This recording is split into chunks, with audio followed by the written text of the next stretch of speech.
रामकृष्ण हरी. श्री तुकाराम महाराज गाथा भाष्य अभंग 62. सुख पाहता जवा पाडे, दुःख पर्वता एवढे.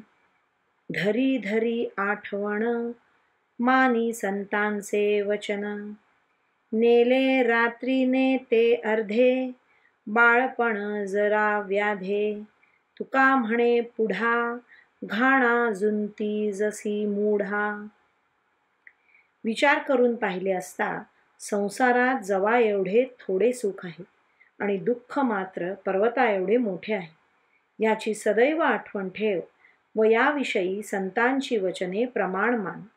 100 वर्षाच्या आयुष्यापैकी अर्धे आयुष्य रात्रीने नेलेले असते. उरलेल्या 50 वर्षात बाळपण, म्हातारपण व अनेक रोग आहेत. मग केव्हा संत वचनांचा आदर करणार आणि हरिभजन करणार? तुकाराम महाराज म्हणतात, अरे मूर्खा, एकदा का आयुष्य संपले म्हणजे पुढे जन्म मरण रूपी घाण्याला जुंपला जाशील. रामकृष्ण हरी. श्री कृष्णार्पणमस्तु.